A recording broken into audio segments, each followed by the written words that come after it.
Good afternoon. My name is SK Sajid. I am from 8th standard. Today's my project name is fire alarm. In this, fire alarm is a circuit which is a simple circuit. It will detect a correct time. In villages, the people are sleeping in night time. For that people, some enemies will be there. They will come and catch the fire and will go. For that, the people don't know how they are catching. For that, the government will supply this process.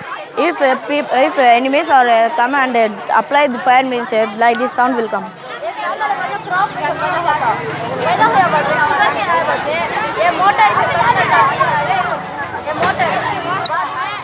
Like this sound will come. The people are elected and fire will off. Thank you.